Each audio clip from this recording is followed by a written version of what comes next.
Terkadang untuk sedekah dengan uang 50.000 saja kita masih mikir. Padahal di rekening kita banyak uang, di dompet kita banyak uang, dan masih cukup, lebih dari cukup. Untuk mengeluarkan 50.000 saja susahnya minta ampun. Nah, ini menunjukkan kalau dalam hati kita masih ada cinta kepada dunia. Kalau kita masih eman mengeluarkan dunia kita, berarti kita masih cinta kepada dunia. Kalau sudah ada sifat dalam hati tidak pernah eman mengeluarkan apa yang kita miliki, maka barulah hati kita terbebas daripada cinta kepada dunia. Lan tanalul birra hatta tunfiqu mimma tuhibbun. Kata Allah dalam Al-Qur'an, tidak akan kalian mendapatkan maqam albir, dikatakan orang yang baik, orang yang masuk ke makam derajat orang-orang yang baik, kecuali kalian sudah bisa menginfakkan apa yang kalian cintai. Nah, di saat-saat semacam ini kami menghimbau, ayo, banyak orang-orang yang saat ini kelaparan. Ada di antara mereka yang tidak pernah mengeluh. Mereka diam.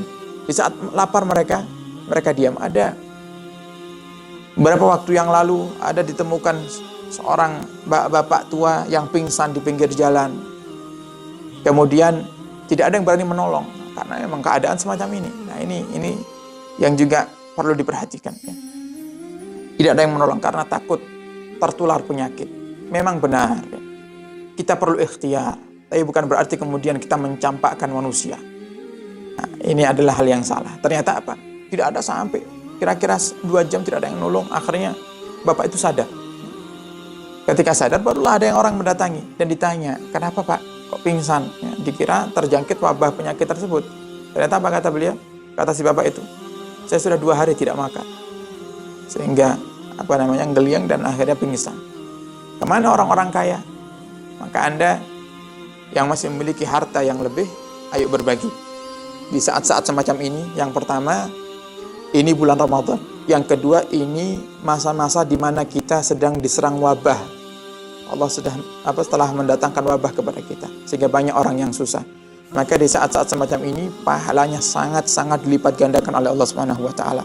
Maka kami menghimbau, perhatikan tetangga, perhatikan orang-orang yang lemah di sekitar Anda, berbagi makanan kepada mereka. Ayo kita ambil kunci surga, paling tidak dengan salah satu yang Nabi janjikan. Kita ambil kunci surga dengan kita berbagi makanan kepada mereka. Jangan biarkan orang-orang di sekitar kelaparan, ya. Berikan makanan kepada mereka, ajak mereka. Di saat Anda memiliki harta lebih, berikan kepada mereka sedikit daripada harta yang lebih tadi, ya. Agar Allah Subhanahu wa Ta'ala ridha kepada kita. Allah cinta kepada kita. Jadi yang kedua, kemudian yang menjadikan umat terdahulu, awal-awal umat Islam atau umat Muhammadiyah ini sukses adalah yakin. Ya, keyakinan mereka para sahabat yang menjadikan mereka sukses. Nah, keyakinan itu yang saat ini sangat-sangat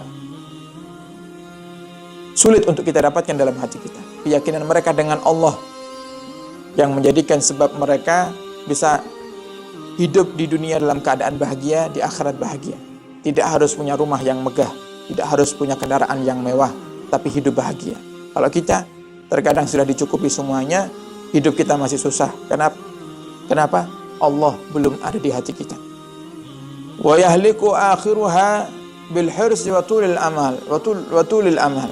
Dan hancur akhir umat ini, itu umat Muhammad, menjadi hancur dengan 2 sifat. Nah, maka jangan sampai kita ikut-ikutan. Apa sifat tersebut? Yang pertama al-hirs, rakus, tamak. Sudah diberi sama Allah, masih ingin yang lain. Watul amal, dan panjang angan-angan. Jangan sampai kita hancur dengan sebab 2 sifat tersebut. Yaitu yang pertama rakus, menahan harta, menginginkan tambahan harta lainnya, dan tidak pernah berbagi. Yang kedua, tulul amal. Yang menjadikan hancur adalah panjang angan-angan. Karena dengan panjang angan-angan, paling tidak kita akan lupa daripada kematian. Orang yang berhayal seakan-akan dia akan hidup panjang umur, ya. Padahal dia tidak tahu. Kadang yang dihayalkan belum terpenuhi, dia sudah mati duluan. Nah, sehingga menjadikan dia hancur, ya.